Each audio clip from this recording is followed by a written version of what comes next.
Assalamualaikum warahmatullahi wabarakatuh. Selamat bergabung. Ya, selamat gabung ya buat kalian yang lagi nonton kita hari ini. Selamat datang di channel YouTube kita. Selamat pagi, siang, dan malam. Karena saya nggak tahu ya kalian nonton jam berapa. Apa kabar kalian semua? Semoga baik-baik saja. Amin, amin, amin. Nah, pada hari ini, pada episode kali ini, saya sudah ditemani dengan salah satu teman saya yang conbek, yang mana akan menemani saya untuk membicarakan salah satu hal yang sedang hangat nih hari ini. Dan siapa dia sudah muncul ya di layar kalian masing-masing dari tadi juga ya. Dan dia adalah saudari Dila Elvira. Ya, say hi dulu dong. Halo. Nah, mau ngebahas apa nih hari ini di episode kali ini bersama saudari Dila Elvira? Nah, kalau kalian penasaran ya sesuai dengan template yang sudah ada ya. Kita akan membahas tentang New normal. nah, gitu. Jadi, untuk kalian tonton sampai akhir ya videonya karena nanti saudari Dila akan membahas new normal itu apa. Oke? Nah, sebelum lebih lanjut videonya, jangan lupa untuk di like, komen, Komen subscribe, dan share share. dulu sosial media kalian. Oke, jangan lupa ya di subscribe dan dinyalain loncengnya nanti ada di bawah. Nah, oke, daripada ngebacot ke jelas, kita langsung aja ke materi ya. Bukan materi sih, ya udah kita ngobrol ringan aja gitu. Apa kabar nih Ibu Dila? Alhamdulillah luar biasa. Allahu Akbar. Bagaimana kabarnya saudara Bintang? Alhamdulillah, insya Allah sehat walafiat. Oke, langsung Bu, ini nih tentang new normal nih. Kan kemarin kita ya tentang COVID lah ya gitu. COVID-19 muncul Desember, lalu ada lockdown, ada karantina, dan kemarin kita baru PSBB, dan hari ini kita new normal gitu kan yang diterapkan oleh pemerintah. Nah, itu penasaran sebenarnya new normal itu apa? Bisa dijelaskan? Silahkan, waktu dan tempatnya saya persilahkan. Ya, izin buat menjelaskan ya. New normal itu sama yang kita ketahui sebelumnya. New normal adalah suatu tatanan hidup yang baru. Kalau misalkan dibilang baru juga sebenarnya enggak sih. Lebih tepatnya kita mulai bisa kembali melakukan aktivitas kita sehari-hari dengan normal. Kita bisa kembali buat produktif, tapi ada beberapa batasan-batasan yang harus diperhatikan, terutama dari masalah kesehatan. Karena kan pada saat ini kita sedang berdampingan dengan COVID-19. Nah, kurang lebih untuk pengertian dari new normal itu adalah seperti itu. Terus bedanya PSBB sama new normal apa? Kalau emang masih tetap menjalankan protokol kesehatan? Ya dong. PSBB kita masih dianjurkan buat diam di rumah. Kita belum bisa mulai produktif, ya, belum bisa mulai melakukan kegiatan kita normal pada umumnya. Bukan normalnya, sama seperti sebelumnya. Jadi kalau di normal itu kita sekarang udah boleh keluar rumah gitu kan? Ya. Kita udah bisa mulai produktif lagi kan, dilihat dari bukan masyarakat, dilihat dari misalkan tempat-tempat seperti tempat ibadah udah mulai dibuka, kemudian mall udah mulai dibuka, restoran-restoran pun yang tadinya kita cuma bisa take away, kita sudah bisa dine in kan. Beberapa. Sekalipun kayak sekolah ya, kayak pendidikan masih daring ya dilaksanakannya, mungkin ya emang belum semua diberlakukan secara menyeluruh gitu. Nah, berarti tatanan kehidupan yang baru kembali ke kehidupan yang normal tapi dengan pola yang baru gitu kan, gitu ya, pola yang baru. Nah, langkah-langkahnya seperti apa nih kira-kira? Langkah-langkah yang harus kita lakukan di masa new normal ini gitu ya maksudnya. Ya gitu. Langkah-langkah yang harus kita terapkan di masa new normal ini ada banyak sih sebenarnya. Di antaranya yang pertama adalah physical distancing. Buat pasti setiap orang udah bosan mendengar physical distancing. Kita harus menjaga jarak. Iya, udah mah jaraknya jauh, makin dijarakin. Gitu lah. Ya, kita balik lagi ya physical distancing. Iya. Kenapa penting untuk menjaga jarak satu sama lain? Karena tujuannya untuk mencegah atau mengurangi, meminimalisir risiko penularan dari COVID-19 ini. Karena sebelumnya pasti semua orang sudah tahu ya bahwa si COVID-19 ini penyebarannya adalah melalui droplet. Kemudian selanjutnya yang kedua adalah penggunaan masker. Penting. Kenapa sih menggunakan masker itu penting?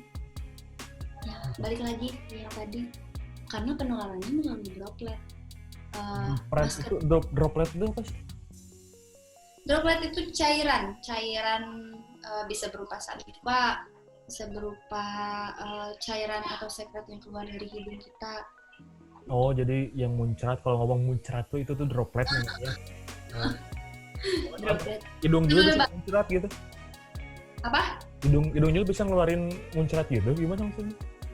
Bersihin batuk, ketika kita ngobrol sama orang kan biasanya ada sedikit ya cipratan.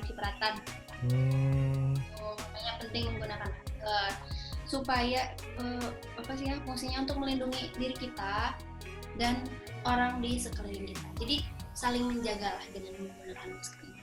Iya. Karena kan si si SARS-CoV-2 ini dia pintu masuknya melalui tiga tempat ya, melalui hidung, mulut, sama mata. Lewat mata gimana? Gimana? Ya, kalau lewat mata emang gimana, kan kalau lewat hidung ada lubangnya, lewat mulut ini ada lubangnya, kalau lewat mata? Misalkan nih tangan kita sudah megang suatu benda atau apapun itu, kan kita tidak bisa memastikan bahwa satu benda itu adalah steril. Otomatis misalkan nih ada satu benda terdapat SARS-CoV-2, terus kita pegang benda tersebut, kemudian kita cek mata kita. Nah, itu bisa masuk. Ya. Lanjut.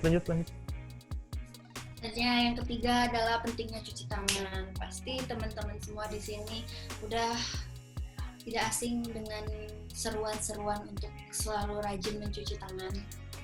Ya, karena memang sebegitu pentingnya cuci tangan. Yang pertama untuk menghilangkan kuman, bakteri, virus dari tangan kita.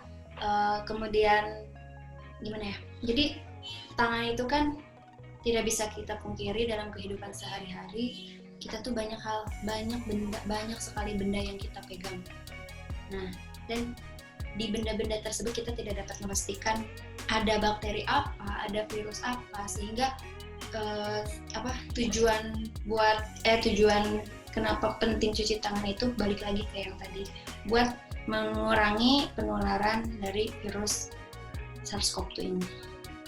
Nah, kemudian selanjutnya, karena kita tidak selalu, misalkan kita kadang dihadapkan dengan keadaan atau situasi yang tidak memungkinkan untuk mencuci tangan, baik itu tidak ada fasilitasnya atau memang kondisi kita yang tidak memungkinkan untuk cuci tangan gitu ya, makanya kita dianjurkan buat membawa hand sanitizer. Ya. Selanjutnya poin keberapa ya? Poin kesekian adalah hindari. Jadi namaste ya, berarti namaste ya gitu. Nah, lebih baik namaste.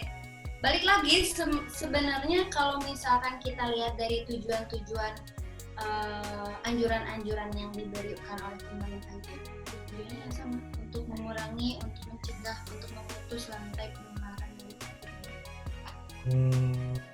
Iya. Jadi tadi ya itu langkah-langkahnya. Jadi tetap untuk melaksanakan protokol kesehatan, menggunakan masker, lalu cuci tangan, physical distancing, dan membekal. Terus membawa hand sanitizer ya. Jadi biar tangan kita bisa terus steril. Gitu. Nah, sekarang kan kita udah bisa keluar rumah nih, karena udah new normal gitu kan. Nah, otomatis ketika kita keluar rumah, ada kemungkinan ketika kita kembali ke rumah kita membawa virus dong. Ya. Pasti jelas. Ada gak nih langkah-langkah gimana caranya biar ya udah nih kita tuh merasa safety aman ketika kita pulang ke rumah? Ada langkah-langkah yang bisa kita lakukan untuk tidak membawa virus ini ke dalam rumah. Yang pertama caranya adalah ketika kita sampai ke rumah, buka sendal, diusahakan untuk sebenarnya penularan virus SARS-CoV-2 melalui sendal itu minim sekali ya. Karena nggak banyak dari orang yang sering pegang sendal kan. Iya. Yang pertama, simpan sendal di luar, simpan sendal pada tempatnya. Kemudian selanjutnya ketika kita mulai memasuki rumah, diusahakan sebelum membuka gagang pintu tuh kita pakai hand sanitizer terlebih dahulu. Walaupun terserah orang mau bilang itu alay, lebay, tapi emang itu merupakan langkah-langkah yang bisa dilakukan supaya keadaan rumah kita, sebenarnya kita nggak tahu ya di rumah kita ada virus atau enggak gitu, tapi ya itulah langkah-langkahnya itu. Selanjutnya, setelah kita masuk ke dalam rumah, jangan lupa pakaian yang kita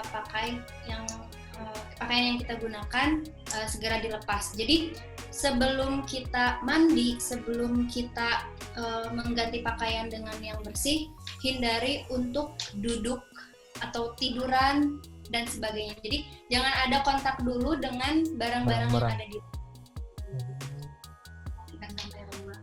Terus selanjutnya apa?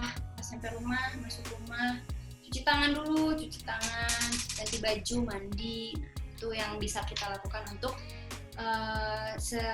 untuk mencegah membawa virus dari luar. Jadi datang, hand sanitizer, buka pintu, assalamualaikum, lari, buka baju, mandi, baru bisa goler. Nah, itu tadi ya. Jadi teman-teman langkah-langkah, kalau teman-teman ada mungkin ya yang suka aktivitas keluar, sayangilah ya keluarga yang ada di rumah. Jangan sampai karena kita tidak mempedulikan protokol ini, akhirnya kita membawa virus ke rumah dan alhamdulillah ya. Jangan sampai kayak gitu. Oke. Nah, selain itu kan sekarang untuk belanja nih gitu. Kan lagi banyak juga nih, lagi marak-maraknya lagi nih sekarang online makin meningkat gitu loh. Karena kan yang offline sudah gak bisa gitu kan, udah tutup. Dibatasi, bukan tutup sih, dibatasi ya gitu kan. Nah, ketika kita menerima barang nih, baik dari Grab, Gojek, apapun itu, ada kemungkinan barang juga membawa virus kan? Gitu. Pasti ada kemungkinan. Nah itu gimana tuh? Dibersihin pakai sabun, dicuci, gimana? Ada langkah-langkahnya sebenarnya. Kan banyak ya orang yang sekarang berbelanja online, kemudian ketika menerima paket, lebih baik disediakan tempat yang memang khusus untuk menyimpan barang-barang yang kita beli. Kemudian ketika barangnya udah kita terima, jangan langsung dibawa ke rumah, jangan langsung dibawa ke dalam rumah. Lebih baik kalau misalkan punya disinfektan dulu. Tapi kalau misalkan gitu ya. Disterilkan. Tapi kalau misalkan nggak ada, nggak apa-apa, langsung dibuka di tempat aja, langsung dibuka di luar, nanti barangnya kita bawa ke dalam. Oh, jadi bungkusnya dibuang di luar gitu. Oh, nah jadi gitu. Jangan lupa itu cuci tangan. Oh, cuci tangan lagi ya, setelah itu cuci tangan lagi. Jadi gitu. Kalau cuci tangan. Gitu kawan-kawan, bagi kalian suka belanja, yang suka belanja Shopee, ya Tokopedia dan lain-lain, kalau nerima barang tuh hati-hati ketika nerima paketnya. usahakan untuk tetap membawa barang tersebut ke dalam rumah dalam keadaan steril gitu. Barangkali masih ada gak langkah-langkah ya kita untuk menjalankan new normal ini, atau itu aja? Iya ada. Misalkan kita bepergian keluar, kan kita sebagai muslim ya, terutama gitu harus sholat. Iya, wajib. Jadi sholat itu jangan karena ikut-ikutan, sholat itu harus wajib. Ya, nah itu.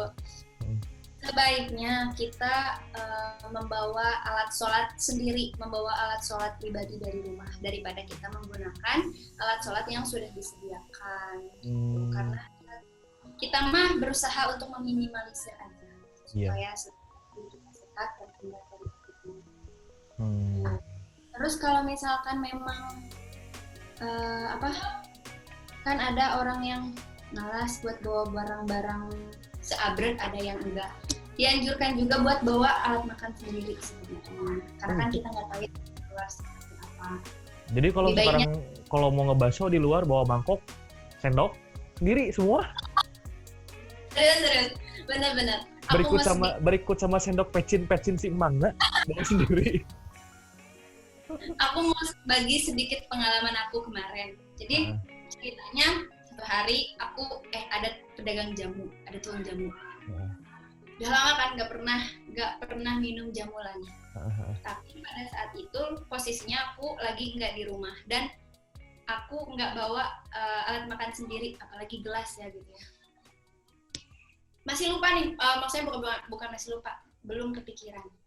Tiba-tiba mesen jamu, pas udah aku minum, tahu kan tukang jamu suka ada ember kecil buat gelas. Pas aku minum, aku ngeliat, ya Allah ini gelas dicuci nggak pakai sabun, cuman dikucek-kucek doang, kebayangan kayak gimana? Nah, airnya itu lagi. Bener, airnya itu lagi. Makanya dari situ aku bingung, ini harus dihabisin atau enggak ya jamu gitu. Jadi sadarnya telat gitu ya. Nah makanya menurut aku gitu ya, dianjurkan untuk membawa alat makan sendiri, karena belum tentu loh tukang bakso ketika nyuci mangkok airnya diganti, belum tentu juga dicuci pakai sabun. Iya. Bukan berarti kita menyudutkan tukang bakso atau tukang jamu ya, nggak semua kayak gitu. Tolong tidak menyudutkan sama sekali, cuma memberi sedikit contoh supaya gitu. Jadi itu ya teman-teman, barangkali kalian yang, karena emang sekarang pun di Bandung udah ada beberapa tempat rumah makan yang udah dibuka, jadi kalau bisa bawa alat makan sendiri gitu. Kalau mau pun lebih steril ya udah take away aja, makannya di rumah gitu. Tetap sih sebenarnya di keadaan yang sekarang yang sudah new normal ini, kalau bisa, kalau nggak butuh banget buat keluar rumah, lebih baik di rumah. Minimalisir lah ya keluar rumah. Dan sekarang ini Ibu dulu di rumah atau enggak? Saya sedang bertugas. Sedang bertugas. Iya. Kecuali kalau ada tugas dan kewajiban, silahkan keluar rumah. Dan pastikan ketika kembali ke rumah dalam keadaan bersih ya, steril gitu. Dari luar. Tidak mau virus dari luar gitu. Nah, tadi kita udah ngebahas apa itu normal, terus langkah-langkah yang bisa kita lalui atau terapkan ketika new normal. Nih, sekarang gini nih Bu Dila.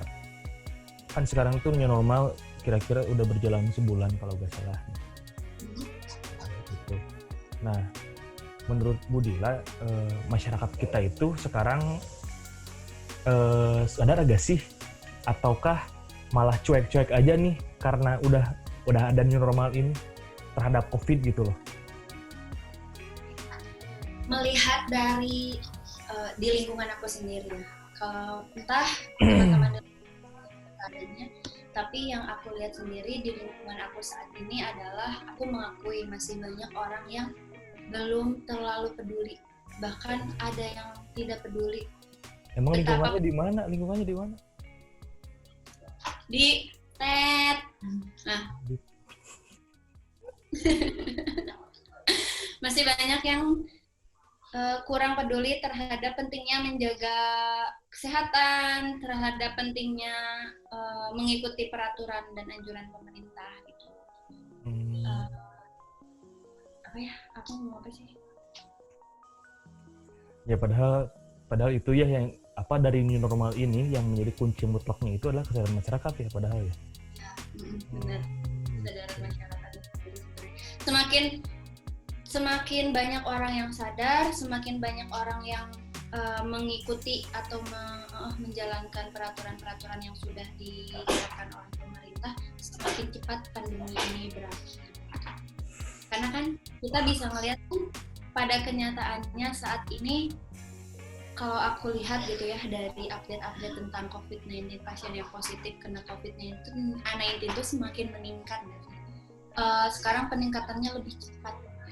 Nah makanya tugas kita semuanya buat orang yang sudah sadar, ingatkan teman-teman, ingatkan orang-orang di lingkungan kita untuk hayu bareng kita peduli, kita saling menjaga satu sama lain supaya daerah kita aman, lingkungan kita aman. Buat orang yang belum sadar, hayu banyak membaca informasi, mulai peduli terhadap, seenggaknya kalau nggak peduli sama lingkungan, pedulilah sama diri sendiri dulu. Gitu. Saya pun yakin ya kita udah mulai bosan melihat di media-media, di internet, di HP, COVID day, mulai bosan ya. Tapi ya tetap menjaga kesehatan, melaksanakan protokol kesehatan itu tetap perlu. Jangan sampai kita menjadi orang yang cuek terhadap hal-hal tersebut gitu ya. Karena menjaga kesehatan itu tidak sesuai menjaga hati, boy.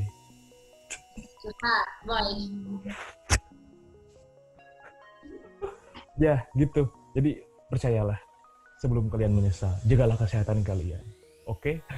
Ya. Nah, terus ini nih. Tadi udah bahas tentang kesadaran masyarakat di kita. Ada gak pesan-pesan buat teman-teman tetap supaya kita tuh tetap sehat, terhindar dari COVID gitu loh di era new normal ini. Supaya tetap sehat dan terhindar dari COVID-19.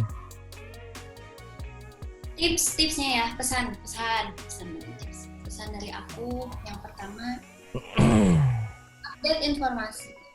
Apalagi zamannya udah canggih banget, HP udah di tangan every day, every time gitu ya. Kita bisa cari tahu informasi dari sana.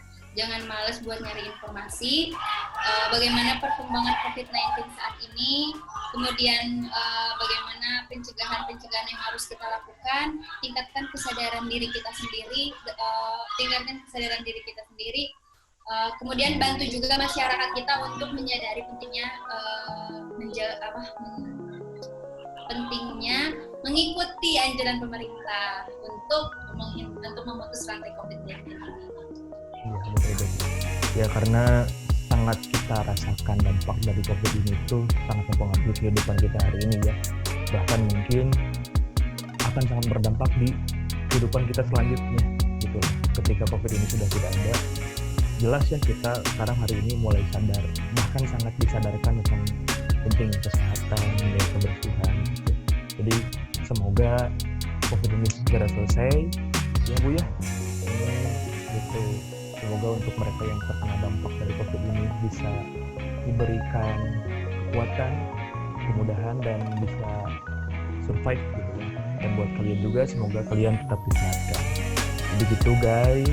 Untuk video kali ini tentang new normal dari awal sampai akhir sudah Ibu Dila sampaikan. Terima kasih banyak untuk sudah berbagi waktunya, materinya kepada kita semua. Semoga